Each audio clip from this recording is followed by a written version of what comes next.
Good evening everybody. Welcome to the University of Reading. My name is Robert van der Noort. I'm the acting Vice Chancellor of the University, and it's my pleasure to introduce the speaker of tonight and to officiate over the questions and answer session at the end. For those of you who have not been to the university before, very welcome, and I won't recognise all faces, but I recognise some staff, some colleagues, some students. Hopefully there are some alumni, and I'm sure there will be some people who live around the university and want to come and hear what we're up to in our time. So all very welcome.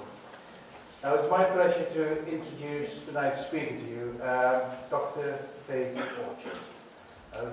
Faith is a properly homegrown protege of the university.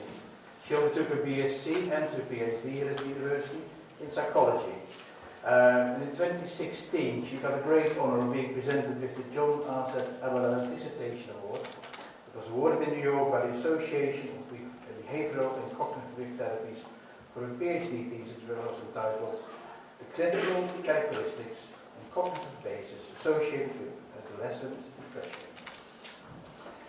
Since completing her PhD, Faith has become a colleague here at Reading, where she is now a clinical teaching fellow and a postdoctoral researcher in the Charlie Waller Institute, working to develop leading-edge therapeutic programs to treat anxiety and depression in young people. Faith's particular research specialism is in exploring the link between sleep disturbance and adolescent mental health. This has led her to develop the Institute's groundbreaking Sleeping Better program, especially for teenagers who are suffering from depression. The early outcomes from the Sleeping Better program have been hugely successful, and the ambition is to grow the program and to roll it out to many more teenagers who will benefit from taking part. Tonight, Faith is going to share with us the learnings from the research on the relationship between sleep quality and teenage mental health. And I'm sure that her insights will resonate powerful with many of you, and I'm sure that all of us will have a particular relationship with sleep and the mental health in young people.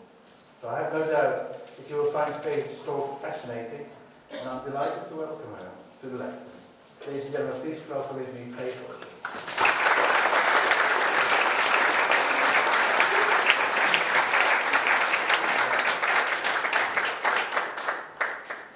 Thank you, Robert. That was a very, very kind introduction. It's really lovely to be here tonight talking to you. I'm going to move this over because that's not how I tend to do. I know it's Robert's style. So, my name is Faith Orchard. I'm going to talk to you about the relationship between sleep and mental health, as Robert very nicely introduced. So this is something I've been thinking about for the last couple of years and starting to get my head around the role of sleep in young people. So this is kind of where I want to go with you today. I'd like to start by thinking about why sleep matters and what sleep actually is. What do we mean when we're talking about sleep? I'm then going to think a little bit more about how sleep might change across the lifespan. So what happens during adolescence that makes sleep particularly problematic or challenging or likely to cause problems with mental health? And linked to that, thinking about how sleep might become a problem in some of those really common mental health problems like anxiety and depression. And then kind of the second half, the main thing I really want to get across today is the work we're doing about how we might go about treating the sleep problems and how we move forward in the field. So before we get started, I'm going to get you just to do a really small activity. My students in the room will know I love doing things like this.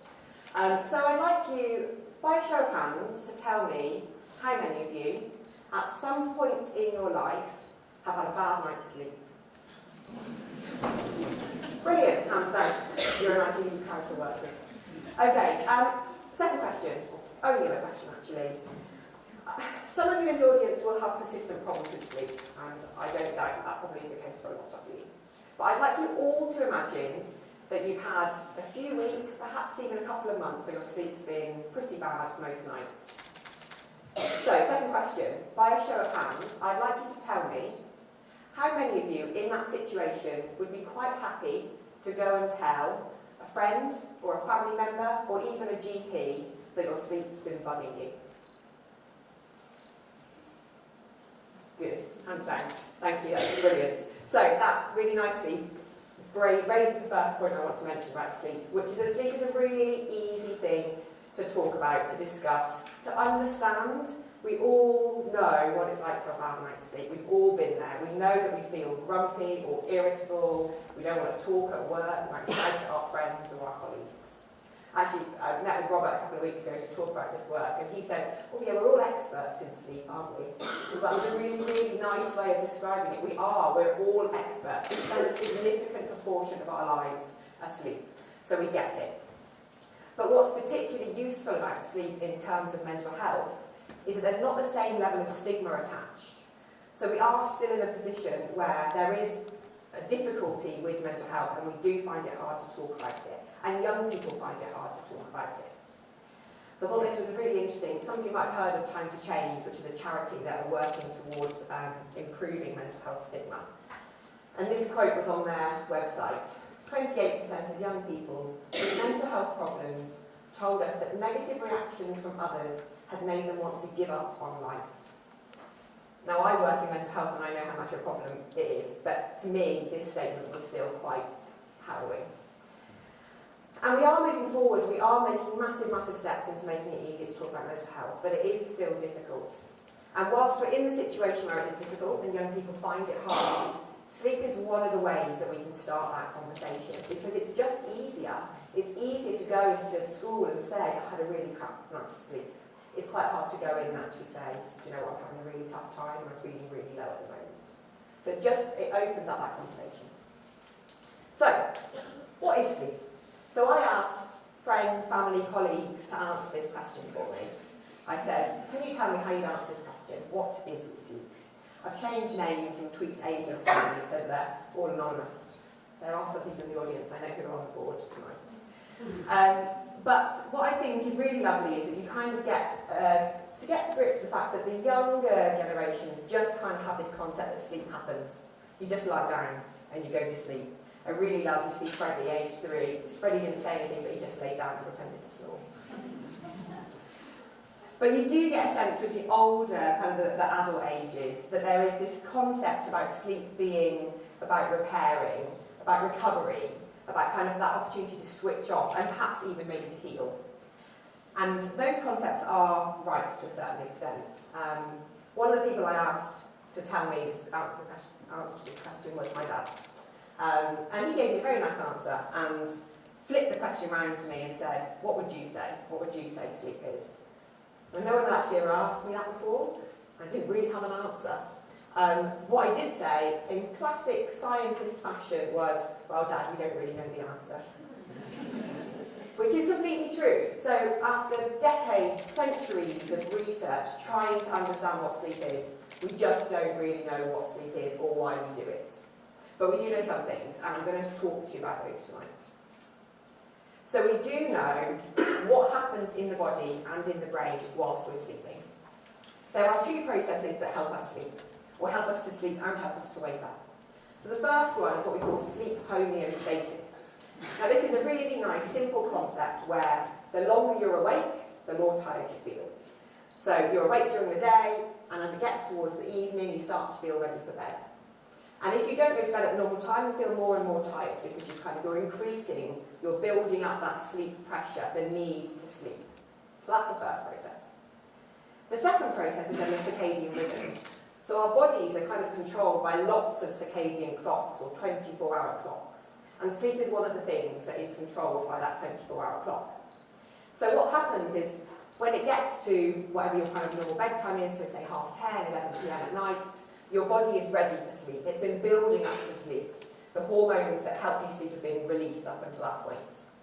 And then again, in the morning, the same thing happens. Your body starts to change to get ready for your usual morning routine, so getting up at perhaps 7 o'clock. So those are the two things that help us sleep, so we know they exist. The other thing we know by doing studies looking at the brain, monitoring brain activity, is that we go through lots of different stages whilst we're sleeping. The first stage I'm going to talk about is what we call rapid eye movement sleep, otherwise known as REM.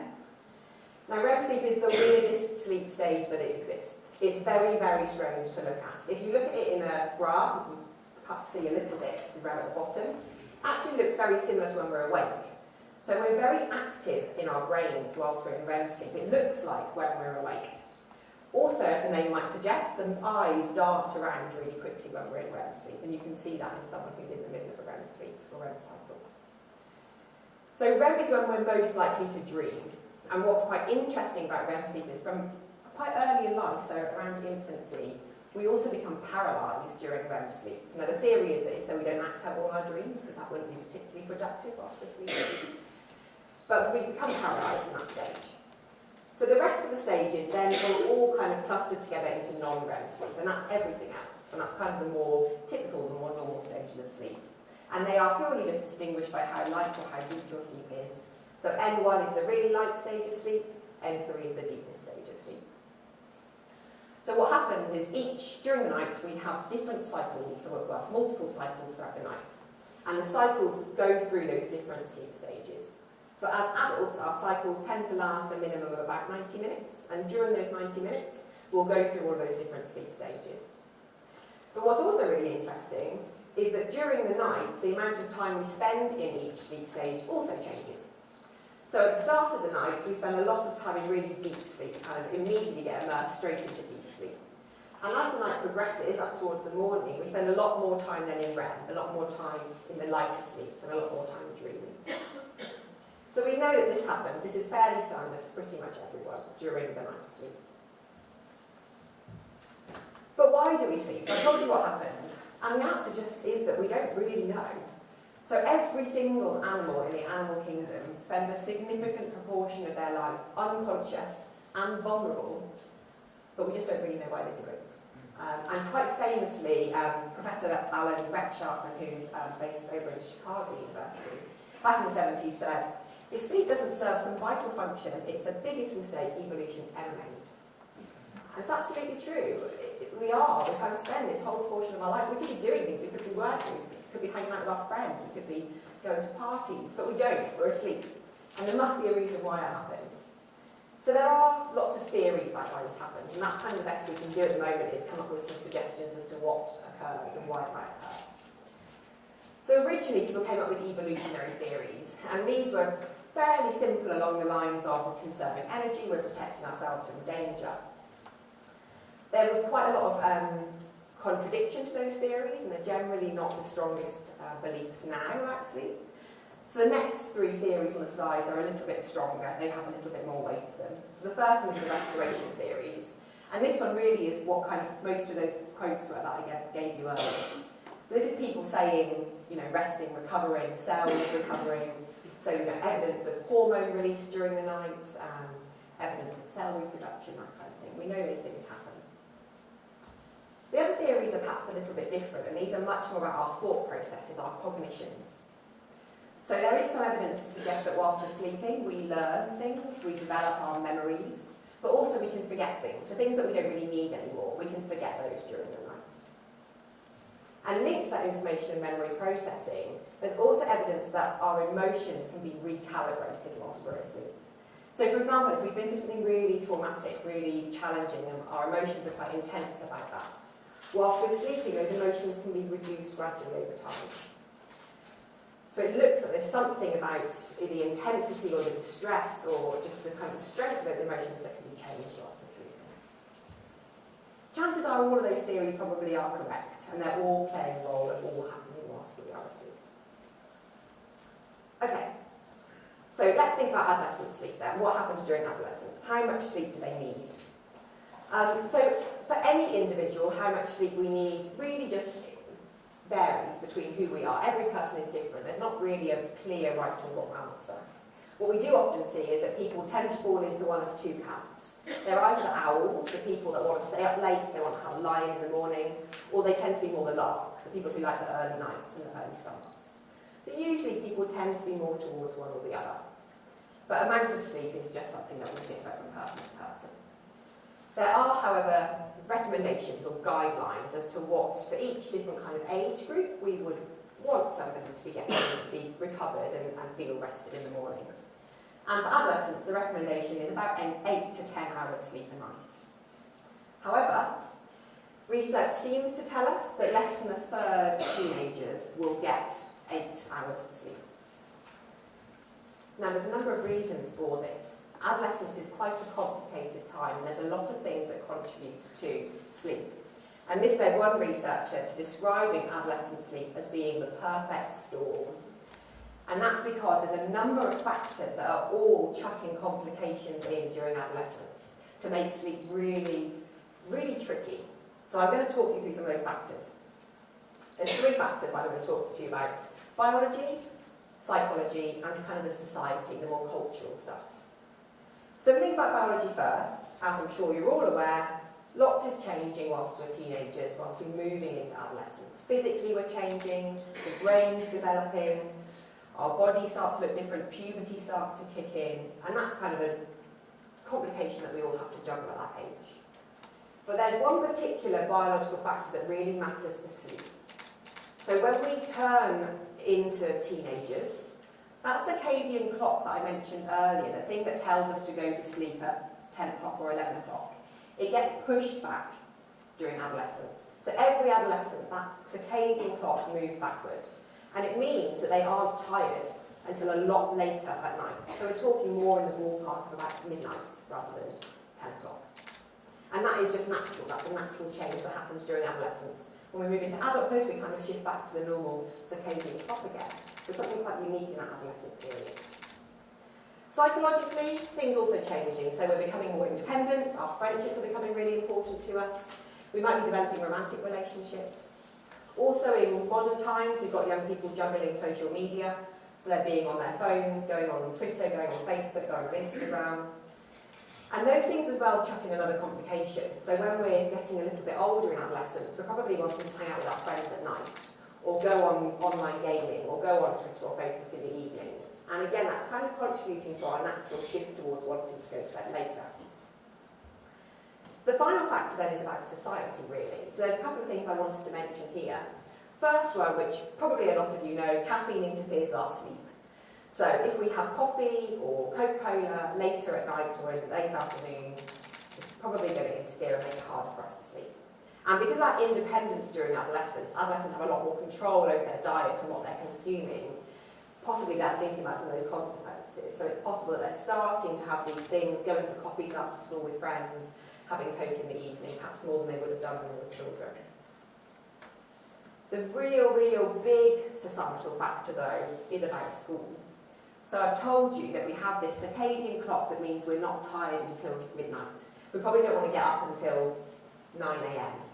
But school start times are fixed and dictated at being really early in the morning. So even though your body absolutely in no way wants to get out of bed at 7 o'clock, you've got to get out of bed at 7 o'clock. You've got no choice. And the parents are dragging you out if you're not getting out yourself. So you have this mixture of factors where you're not tired, you're not ready for bed, you want to talk to your friends, but you've got to get yourself up for school in the morning. And that makes sleep particularly difficult, and it gets reduced to a much smaller window than would be ideal. The other consequence of these factors is something in the sleep research world that's known as social jet lag. And this is where all these factors start to work together and cause another problem. So I'm going to walk you through this. So I'd like you to imagine your body clock is later. So you don't want to go to bed until midnight, you don't want to get up until 9. But you've got to get up to school. So by the end of the week, by Friday, you kind of experience a chronic sleep loss. You've probably got 7 hours sleep rather than 9 hours sleep. So when Friday hits, you're ready for that lie-in on Saturday morning. And then Saturday hits, and then you can have another one on Sunday morning as well. So you're ready for that lie-in. And also what happens is those social pressures, the phone, having friends, going to parties, also might make that bedtime perhaps even later, and that lie-in even later. Now that's fine in principle, you're catching up on sleep, that seems okay. But you've started to let your body clock do what it wants to do. Then, bam, Monday hits, up at 7 o'clock again. And you're exhausted. So you've started to get your body back into the system you want, and then you've got to get back up at 7.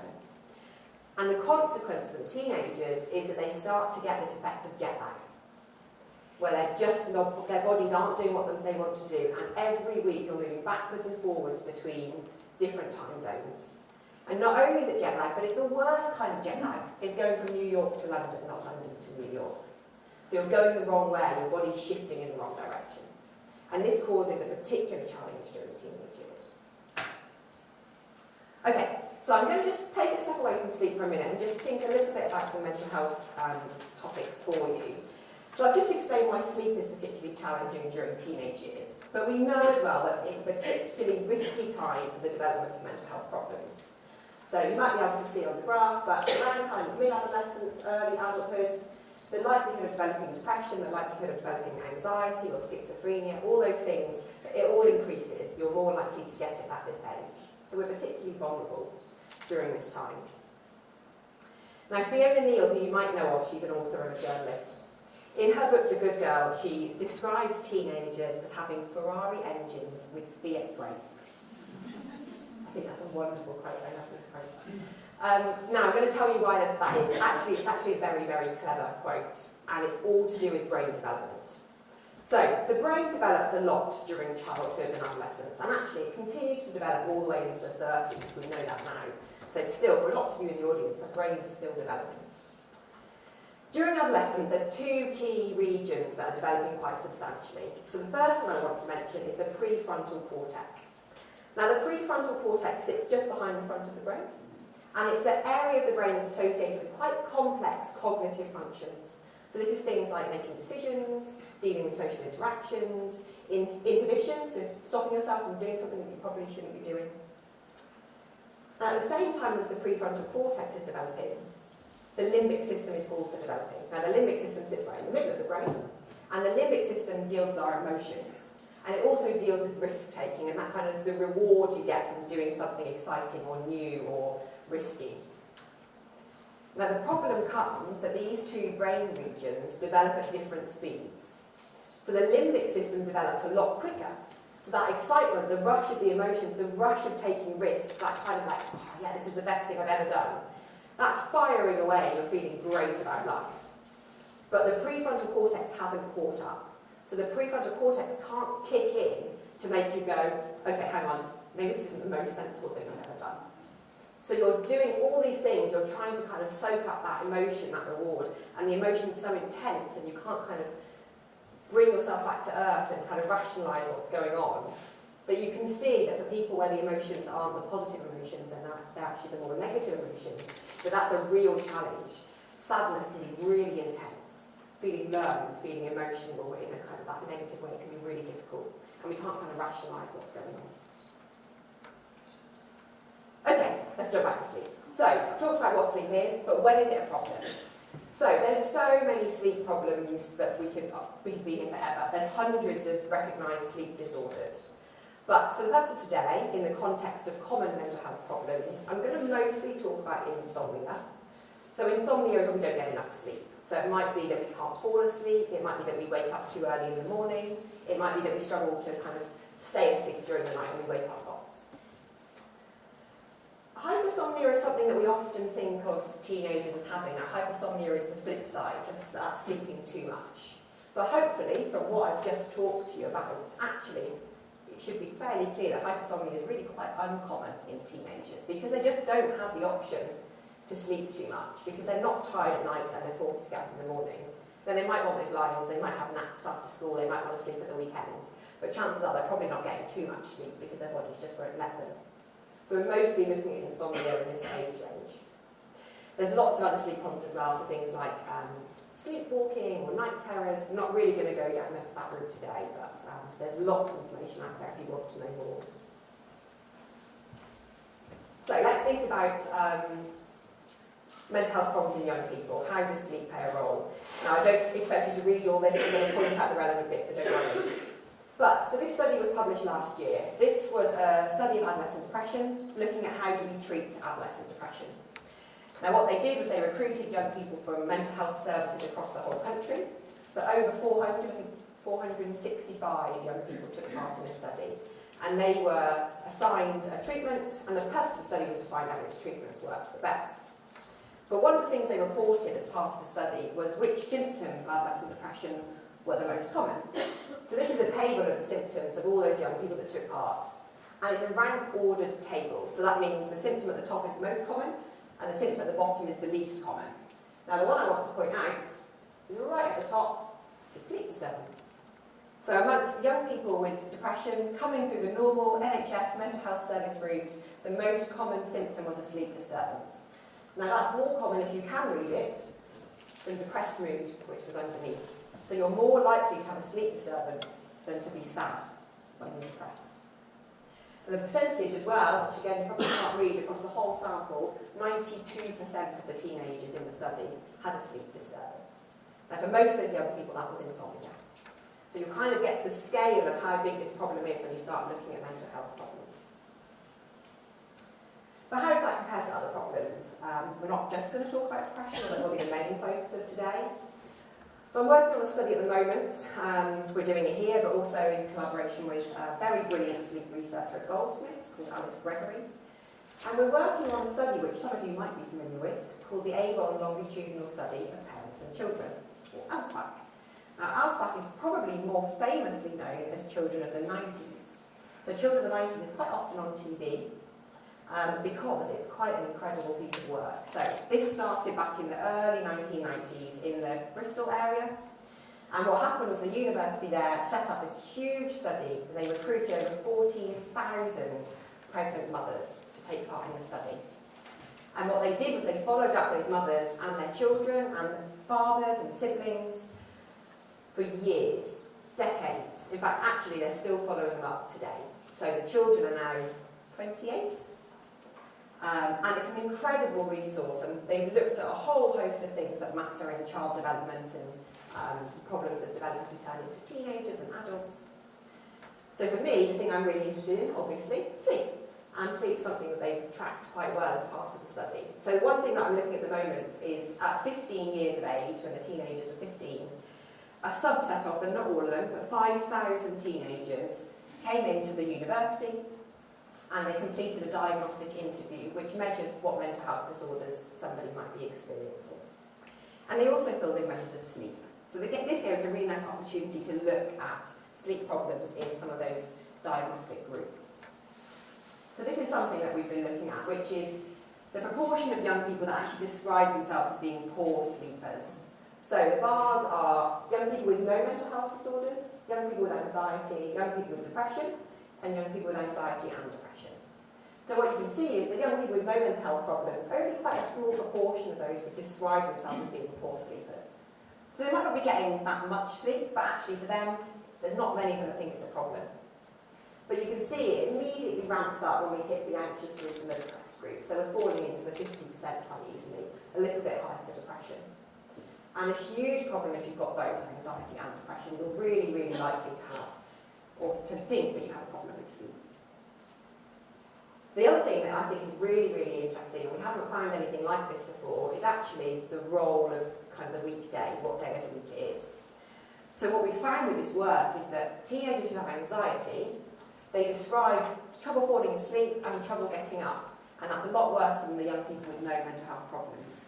But they only think it's a problem on school nights, not on weekends. Whereas with the depressed group, they report the same problems, so problems falling asleep, problems getting up in the morning, but they report it all the time, so school nights and weekends. And I guess that kind of makes sense, because if we're talking about the anxiety group, you can imagine for them, school is probably one of the major things they worry about. So it's likely that they're going to spend those school nights really worrying about the next day, whereas at the weekend they're kind of worry-free, or they might be worry-free. Whereas the depressed group, their disorder's a little bit different. And actually, it looks like it doesn't tease apart for them. Sleep is just always a problem. What we also find is that the adolescents with depression generally reported their sleep problems to be worse than the adolescents with anxiety. They're describing longer times to fall asleep, much more difficulty getting up in the morning. So for that reason and a few others, I'm mostly going to talk about depression for the remainder of the talk, but you'll see some things kind of overlap between the two anyway. But before we go on to talk about more data, I just really wanted to flag that this is a really big thing for people who are living with this. So we have, as part of our team, a research advisory group of young people that have lived experience of mental health problems. And this was a couple of years ago. I was talking to the group about the work we were thinking about doing on sleep. And Samira said, my sleep problems disrupt my entire family. If me and my family can understand what's going on, we can all work together to be part of the solution. And I think what is really highlighted here that we quite often forget when we're doing work on sleep is that it's not just the young person that suffers, it's the family that are struggling as well. They are battling to help that young person to get their sleep, to help them in the morning, to help try and get them up, to make them feel better, and perhaps try and everything they can think of to make that easier. And everyone is affected. And actually, you know, it's not just the family. The young people might find it hard at school, they might find it hard to concentrate, they might find it hard to engage with their friends. It's very easy for us as researchers to kind of forget about what this is like in real life, and it's really important, I think, that we come back to these things and we do think about what it's like for those young people. Okay, so what are we doing then? What's the research that's happening? So the first thing I'd like to tell you is how we actually go about measuring sleep. What do we do? So the two studies I've mentioned so far both used questionnaires or interviews. Now they're a quite nice, easy way of measuring anything, but they are slightly inaccurate. We're not very good at describing our sleep, especially not if we're put on the spot and someone says to you, okay, tell me how you've been sleeping for the past 2 weeks. Probably give a bit of a general idea, but it's quite hard to give the specifics. So there's a few things that we can do that can give slightly more reliable, accurate data about sleep. One of the self-report measures that's pretty good actually is using a sleep diary. I've got an example on the slide. Now the reason sleep diaries are better than typical questionnaires and interviews is because you fill it in the morning. So when you wake up in the morning you can say, oh actually, do you know, I think I fell asleep at about 10:30, took me 20 minutes to fall asleep, and oh yeah, I woke up 7:10 this morning. So it's a bit easier when you're right in the moment to say what last night was like, and that means that that data across the week can be a little bit more accurate. The other measures then are a bit more biological and a bit more objective. So, first one is what we call polysomnography, or PSG. So PSG is the most comprehensive study of sleep that we have. It includes a whole range of biological measures. It includes brain monitoring, brain activity, which is EEG. It monitors eye movement, so earlier I talked about REM sleep. It can measure what's happening in the eyes. It measures heart rate, temperature, all these things, and that gives us a really comprehensive picture of what sleep looks like. And with those brain activity monitors, we can measure sleep stages, so we can look at when you're in REM or when you're in non-REM. However, as great as that is, it does mean getting a 15-year-old teenage boy into the lab to sleep with an EEG cap on his head in a not particularly naturalistic environment for a couple of nights. It's very expensive and it's very time-consuming. So it's great, but it just doesn't give us that kind of real-life picture, and it's hard to do it on a large scale. So the thing that we quite often come back to using is ActiWatches. So these are a little bit like your Fitbits. They're kind of movement monitors. They're quite sensitive and they can track what's happening with your movement. And through doing that, they can say what time you fell asleep, how sensitive, how disturbed your sleep was during the night. Did you stay asleep? What time did you wake up? So they give us a good sense of quantity and quality. They can't do the sleep stages in the brain, but they give us an idea of what a sleep problem could be. So that's something that we think is a really good way forward. Now, one question that I always get when I'm working with ActiWatches is, can I use my Fitbit? So I thought I'd put this slide in just to talk a little bit about the research around Fitbits. So I'm sure lots of you in the room either have one or know about them or have a friend that has one. They are great little kind of biofeedback tools. They give us that data about what we're doing and how good our kind of activity is and our exercise. They also measure sleep. So a couple of studies have been done looking at how good Fitbits are at measuring sleep compared to polysomnography and compared to ActiWatches. So some of you probably know if you've got a Fitbit, what often happens is you have a couple of different settings in your Fitbit. So there's a kind of a general, normal setting and there's a sensitive setting. Now what the data seems to tell us is that if you've got the normal setting set up on your Fitbit, the Fitbit overestimates your sleep. So it says that you've got more sleep than you actually have. It tells you that your sleep was more efficient, you did a better night's sleep compared to the more kind of reliable measures. If you then put that sensitive setting on, you get the flip kind of effect, where your sleep is kind of reported as being a lot worse than it actually is. So your Fitbit tells you you didn't get as much sleep, or it wasn't as good as it could have been. And that result's been replicated quite a lot of times in various different studies with different populations, with different versions of the Fitbit, and that seems to be quite a kind of general consensus that that is the result. Now, I'm not complaining about the Fitbit, they are great, and actually these studies are with older versions. We've got more better, more advanced versions of these tools now, and there's obviously different watches, not just Fitbits. So we do need to make sure we keep up and we keep testing them, because they will be getting better. But at this point for us as sleep researchers, we're just not really in a position where Fitbits are reliable enough for our work. We do need those more kind of evidence-based tools. Okay. So when I first started working in the field of sleep and mental health, one of the kind of burning questions I had was, is there a causal relationship? Does one thing cause the other thing? Does sleep cause depression? Does depression cause sleep problems? Which way does it go? And this team over in Australia seemed to have the same burning question in their mind. So about 4 years ago, so Michael Bradisar, who is a sleep researcher and clinician in Australia, with his colleague Nicole, they published what we call a meta-analysis. So those of you that haven't heard of meta-analysis, it's a particular type of study where what we do is we look for all the research, all the studies that have done the thing we're interested in. So for these guys, they wanted to know if there was a relationship between mental health causing depression or vice versa. So they found all the studies that examined that question. And what they then do is they pull out all of the data from all of those studies, and they examine it as one big study to kind of get that kind of overall answer of what the research tells us. So what they found was there was really good support that if you have a sleep disturbance when you're in your teenage years, over the next number of years, you're quite likely to go on to develop depression. And they found pretty good evidence for that relationship. In terms of the kind of the specifics of the sleep problems that were likely to trigger depression, we're talking about trouble falling asleep, so taking a long time to fall asleep, waking up in the night, and not having a very good sleep efficiency. So I keep talking about sleep efficiency. This is the amount of time we spend asleep compared to the amount of time we're in bed. So how good is that kind of sleep whilst we're in bed? They actually didn't find very much evidence for the reverse, that if you have depression over the next number of months or years, you're going to go on and develop a sleep problem. So it did seem to be that sleep could be a quite strong trigger for us to have difficulties. So I think that puts us in quite a strong position to say that maybe we should be treating those sleep problems. So how do we treat sleep problems? How do we treat insomnia? Psychological approaches tend to use techniques from what's called cognitive behaviour therapy, CBT. So this is a pretty nice structured, it's a talking therapy, and what we do is we talk our young people through a range of different behavioural techniques and cognitive techniques to try and change sleep. So this is some of the techniques that we use in the table. I'll just quickly talk you through some of them. So psychoeducation is kind of what we're doing tonight. So what is sleep? How do we sleep?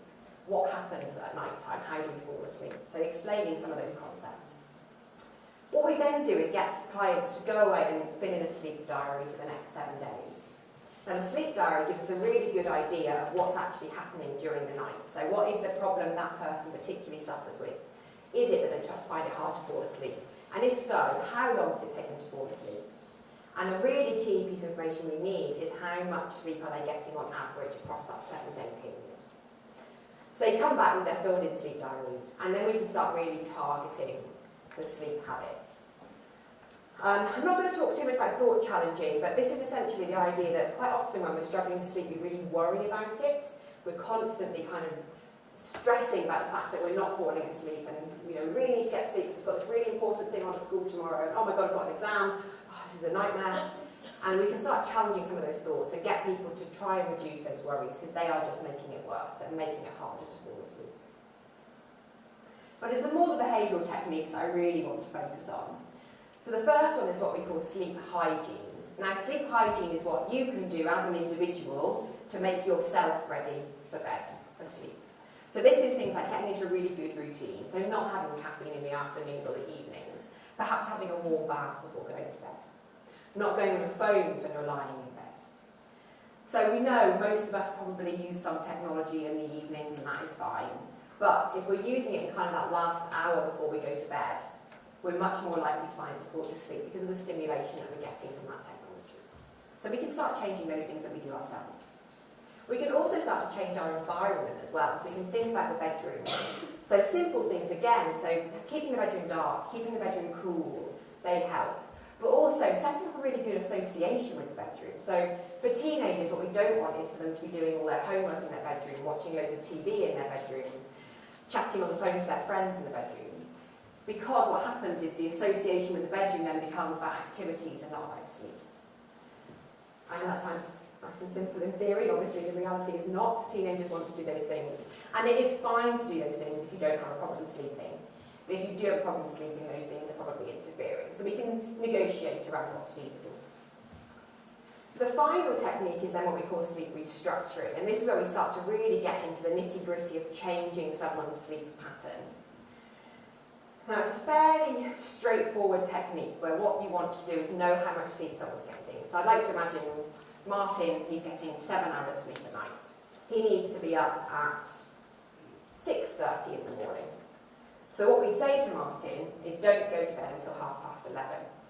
So rather than lying there for 2 hours worrying about the fact that you can't get to sleep, just let that sleep pressure build up a little bit more so that by 11:30 you're tired. And when you get into bed, you're going to fall asleep, rather than trying to go to bed earlier, trying to get more sleep, and not being able to do it. And what happens is once that sleep quality is better, once you get into bed, you fall asleep, you wake up, you get out of bed, and that's it, you can then start adding time back in. So you can then start increasing the quantity as well. That takes a number of weeks. But it's a quite nice, simple principle that generally works for people with insomnia.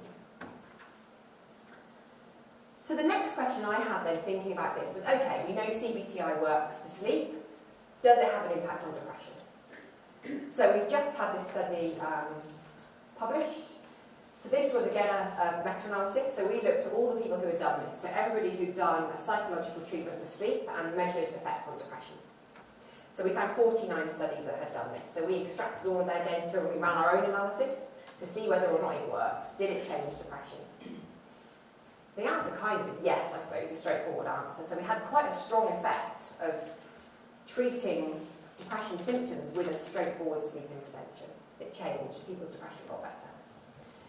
I guess a slight caveat to say is that the effect was smaller in teenagers.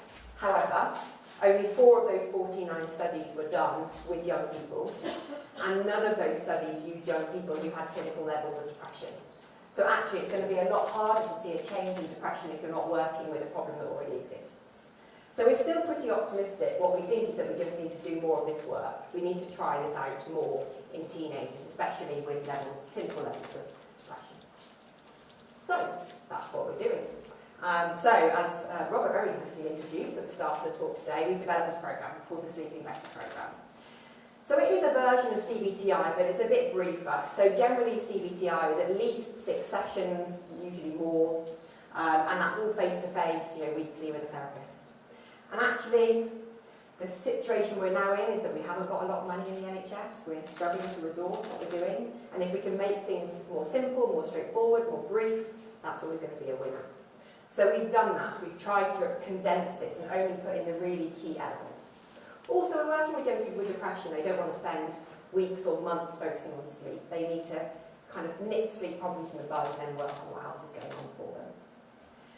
So with our research advisory group, we started building this treatment based on some of those principles. So the intervention, the actual main treatment content is all delivered in one single session, 90-minute session, so it's quite a lot to fit in. But everything is all done in that one session. And we don't just ditch them after one session and let them go away and that's it. We do still check in. So we might be doing some follow-up phone calls. We might see them after a number of weeks just to see how things have gone. But actually, the main content is all done in that one session. So I'm going to embarrass one of the audience members who is in this lovely photo of our Christmas party last year. Because these 3 very, very fabulous students helped to do this. So these were project students, they're all qualified clinicians. They helped to develop our treatment. They helped to do the pilot work and to kind of develop it with our research advisory group. So what we wanted to do first was just pilot it with a really small handful of young people in our clinic to see how it went down, how did they find it, did they like it, because they might hate it and then we really shouldn't be doing it. So we worked with 3 teenagers. All were experiencing a diagnosis of depression, and as part of that depression they were experiencing insomnia. And we gave them the Sleeping Better program. And what we wanted to know was kind of this more qualitative feedback. So did they like it? And actually the feedback was really, really great. So teenagers generally described liking that it was very kind of modified to what they needed. Their sleep did get better, that they woke up less than they used to. And we got a similar message from the parents as well. They really liked that it was kind of tailored, that we were targeting that specific sleep problem, not just general sleep issues. So that was great, really positive. But this was kind of just testing the waters. So we then went on and did a case study working with a young girl who had really quite serious insomnia. So this is Sophia. So Sophia's name's been changed to keep her anonymous. Sophia came to us originally with a whole host of anxiety disorders, really, really struggling. And she had treatment for the anxiety, and that went really pretty well. But it became quite apparent during her treatment that insomnia was a huge issue for her. It had been for years, and it was really quite serious insomnia as well. So she recovered from her anxiety disorders. She was still experiencing this problem with insomnia, and actually, unfortunately, she started to go on and experience symptoms of depression. And her depression escalated quite quickly. She was self-harming, she was experiencing suicidal thoughts, and quite clearly in need of some more support from us. So we offered Sophia the Sleeping Better programme, followed by treatment for depression. Now the reason we did it that way round was because what we felt was that if we could nip that sleep problem in the bud, then she's going to be in a much better place to be able to work on the more kind of complex difficulties of depression. So the family were pretty happy with that, and I'm going to show you some of Sophia's sleep data. So let me just explain the table to you. So week 1, session 1, that is the treatment session, the one treatment session that we do. We followed Sophia for 6 weeks. So session 2 and session 3 were just quick follow-up phone calls to check in, check on kind of the risk factors of depression and see how the sleep intervention was going.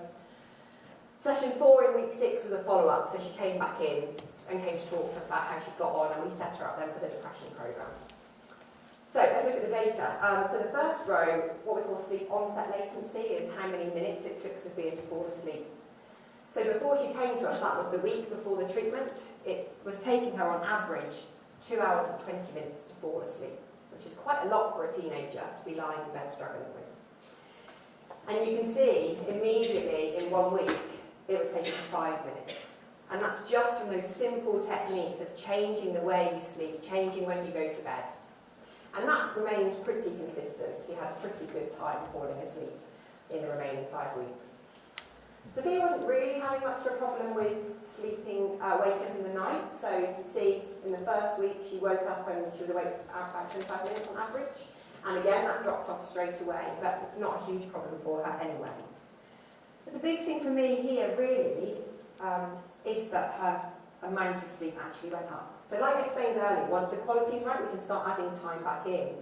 So when she first came to us, she was getting less than 6 hours sleep. So way, way under what we would expect or would want teenagers to get. And by 6 weeks, she was getting over 6.5 hours sleep. So that might not sound like a huge jump up, but actually for a teenager who's had insomnia for years, that's quite a change in a 6-week period. And the idea being that she can just take that technique forward and continue doing it and continue increasing her sleep.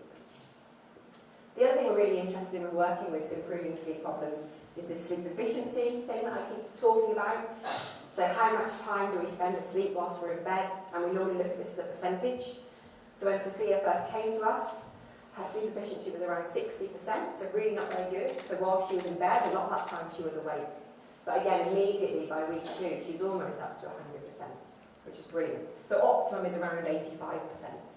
So because her efficiency is so good, we're able to kind of add some sleep back into her schedule. Okay, what about depression? So we also measured Sophia's depression symptoms at the start, so week 1 and in week 6. And we do see a slight decline from both her report and her report. It's not a huge decline, but we wouldn't really expect to see something after 6 weeks anyway. I think just an indication that there might be some improvements is really nice.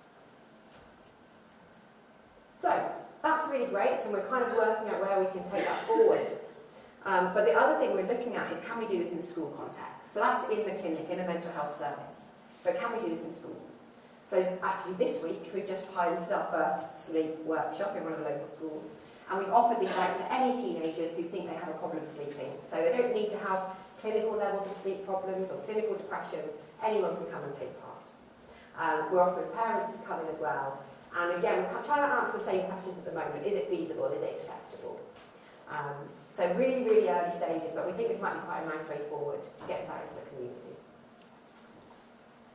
Okay, so what next? That's where the treatment is. Obviously, we need to keep moving forward with that treatment and keep evaluating it. But it's also really important that we do think about other things that are play a role in our sleep. It's not just our mood. Our diet plays a role, our exercise plays a role, and it's important that we start thinking about that wider picture and not just depression and sleep or anxiety and sleep.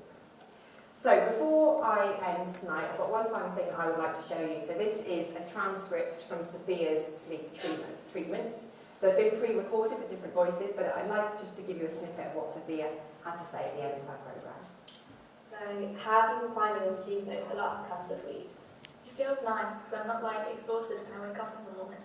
Okay, because I know that's something you were struggling with, so even though you kind of changed time and you were going to sleep, you were still feeling quite tired in the day, but it sounds like that's improved.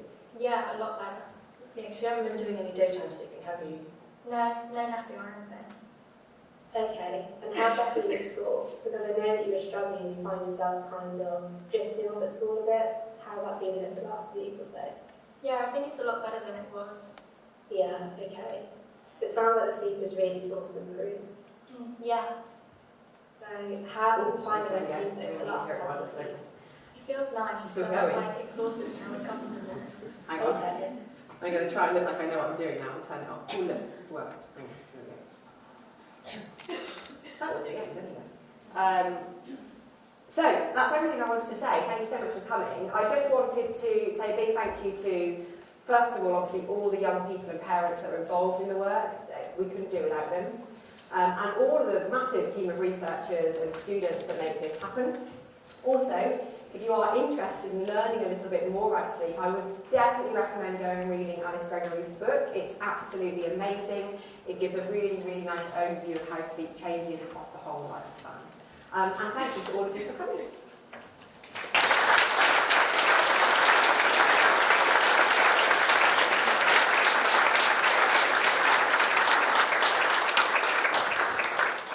Thank you, Kate. Thanks for a wonderful talk.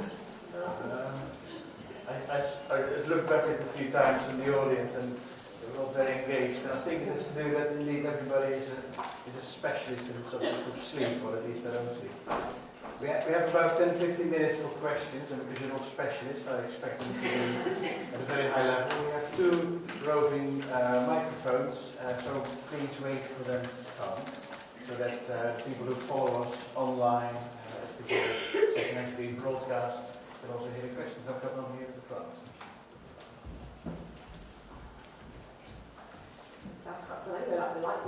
No, it's everywhere. Hello. Good evening. Thank you very much for that most interesting talk. I was wondering whether, under the technologies section, where you suggested people should look at technology before they get sleep, Oh, yes, yeah. I was wondering whether there's any work being done on electromagnetic frequency radiation poisoning from the use or overuse of mobile phones. Because I know Apple, for example, now say it is dangerous to use your mobile phone if it's anywhere nearer than 15 centimetres to your head.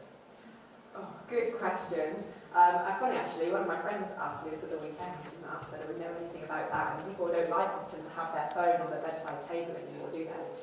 I mean, my straightforward answer is that I don't know anything about the research, really. There's quite a lot being done about why technology interferes with sleep. And we still don't really know that either. All the things that we thought were a problem aren't a problem. So quite often we talk about blue light being an issue. I'm sure lots of you know about that. There's functions on phones to turn the blue light down at night. But actually research says that blue light doesn't make a difference. So we don't really know what it is about the technology that interferes with our sleep in terms of how we get to sleep. But no, I don't know anything about the kind of the more physical side of does it actually affect us, does it damage us. My instinct would be to say we probably still don't know enough. There's probably a lot more to be done. And great that the companies are actually getting on board with that as well. And starting to think about them giving the right message. I mean, from our point of view, we would always say don't have a phone in the bedroom if you're struggling to sleep. But I wouldn't have the expertise to say all of us should stop doing it. But yeah, I don't know. Very good question.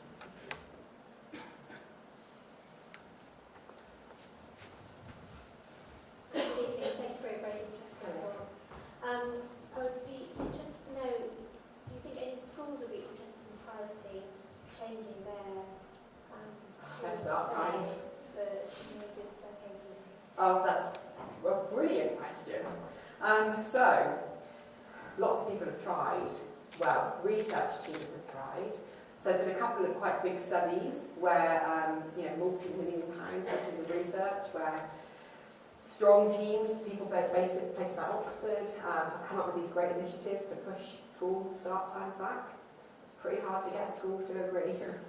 But it is complicated, it's not that straightforward, because you can imagine if you've got teenagers in two different schools, one's got to go in at 10 and one's got to go in at 7, and you've got to do the school drop-offs when you go to work.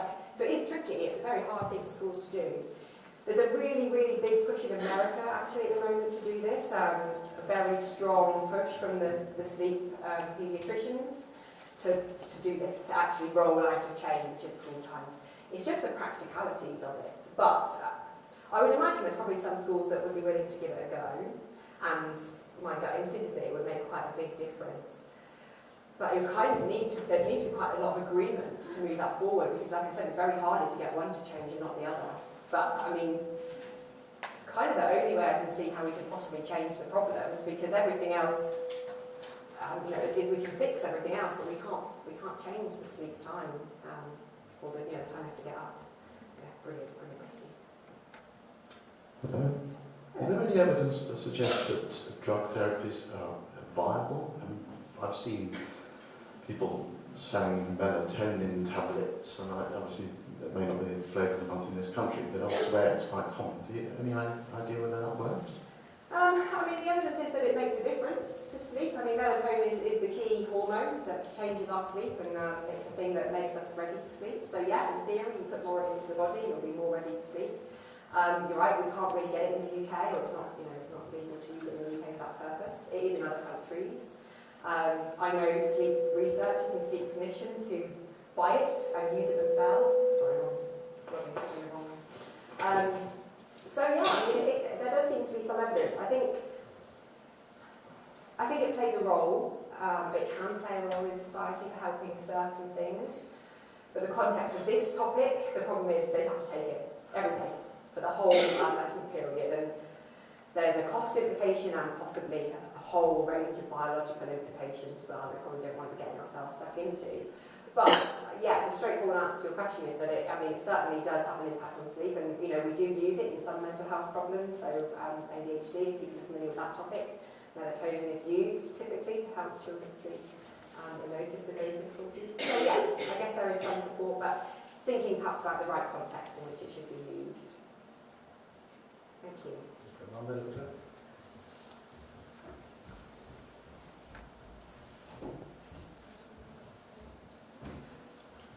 Thank you very much.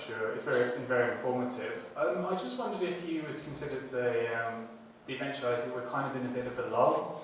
With 200 years ago, we used to get up with the sun, we used to go to bed with the sun, and obviously it's been quite a dramatic change and quite an exponential change as of recently with regards to when you get up, when you go to bed, and that's not dictated by the sun and the moon anymore. I just wondered if you've seen any effects with that, and are we in a transition, and is this something that would be likely to drop off? That's a tricky question. Obviously you're right, we do things very different, and lots of careers completely change the way that we have a sleep cycle. It's going to be playing a role to a certain extent, because our bodies will, kind of follow, the darkness and the light, and, we know in winter we have more problems with depression because it's darker, seasonal affective disorder, people struggle a lot with darkness, and quite often what biological sleep clinicians do is that they give people lights to put in the bedroom in the morning, so when they wake up in the morning they turn their lights on, and that helps their body to wake up, and that's really effective. I don't know whether it's feasible for us to move back away from what we're doing though. It seems like we're going further and further away from that routine that we used to live in, especially with the amounts of different kind of careers and technologies that we have, and we have colleagues in different countries, and we have to get them, Skype them at 6 in the morning or Skype them at 10 in the evening. It would be nice to think that we might move back, but I'm not sure that it's on the cards anytime soon anyway. Thank you. One at the back and then one in the middle. Well, that's the last two questions I'll take. Hi. I know this talk is predominantly about adolescents, but I just wondered that effect with the sleep problems possibly causing depression or triggering it in some way. Have they looked at that in any, I was just thinking about sort of postnatal depression in mums, and I was thinking about shift workers, and I was just wondering whether there have been any other groups studied. Really, really good question. Someone brought up the postnatal depression kind of topic with me recently, actually, about the fact that obviously for lots of mums, they do experience postnatal depression. And what's interesting is you get two types of postnatal depression. So you get the one that hits straight away, which seems to be very chemical and hormone kind of driven. And then there's the one that kicks in kind of a few weeks later. And somebody said to me, is the second one to do with sleep rather than to do with anything else? And actually, I don't know the answer to that. I don't know the research topic well enough.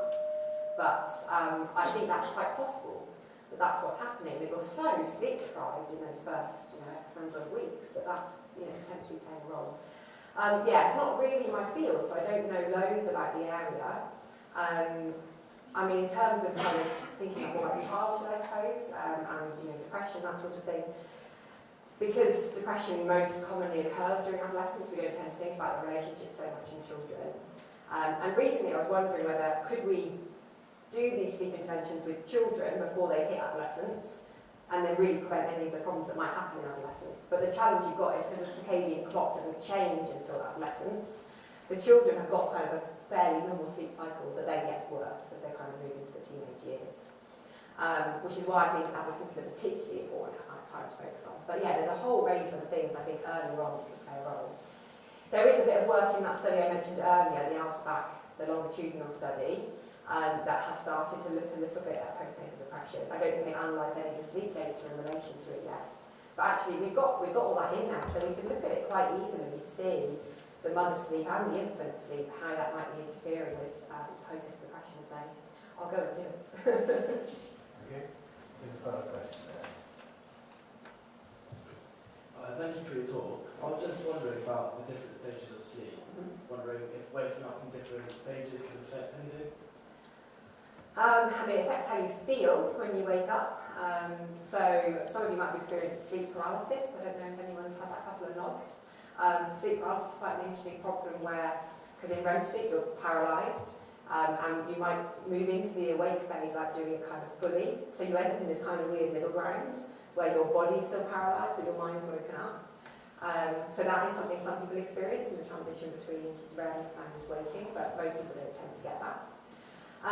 Certainly there's effects depending on how deep your sleep is. So if you wake up in deep sleep, which actually is quite uncommon unless something's disturbed you, you're likely to feel pretty rubbish or pretty groggy because your body's not ready to wake up. Normally you kind of transition out into REM sleep and then you wake up, your body's kind of preparing for that lighter sleep. And also when you're in the lighter stage, so kind of the N1 stage, sometimes you actually can feel like you're awake because it's so light, you're so kind of sensitive to your surroundings, that it would be quite easy to wake up whilst you're in N1. And it wouldn't feel that unusual, but in fact you might even feel like you've been awake for a while rather than it just happened instantly. So there certainly are phases where it can be harder than others. And I don't know if some of you might have seen or used, there's various apps that tell you they'll wake you up at the optimum time in the night. So that is when your cycle's finished, when you come back up into REM sleep. Don't particularly work. But if we could get ourselves into a system where we did wake up at the right time, yeah, we'd feel a lot better. Thank you. Faith, can I just use Chair's prerogative to ask one more question? Yes. The university has selected tackling mental ill health as a key theme in our Magic campaign. So what does further support from whoever out there can help you making progress on your research? Yeah, good question. So the main thing is that we've got this sleep treatment that actually looks really promising, but it's just quite hard to roll it out without the resource or the kind of money to do that. So I was talking to our fundraising team the other day actually, and someone said to me, like, why do we need to give a treatment for sleep? If we've got treatments that work, why do we need to do this? And actually the thing is, pretty much most mental health services or NHS services in the UK don't offer standard kind of sleep interventions for anyone. So we are in a position where actually it's really hard to get treatment for sleep. I mean, you can go to the doctor and get medication, but to get the kind of more psychological approach is really difficult. So really what we need to do is roll the treatment out on a larger scale and make sure it works. And I think the two avenues are quite interesting, so working with mental health services but also working in schools, in the community. If we could get it into schools, that's quite a nice way of doing it. But we just, yeah, it's just having the resource to do it, having therapists to do it, having the equipment, so like we've got some active watches but we haven't got loads, and to be able to kind of scale it up, just needs the funds to do it. Okay. Thank you, Faith. Ladies and gentlemen, I think time to draw an end. Many people have to travel home and it's well past my bedtime, I'm sure.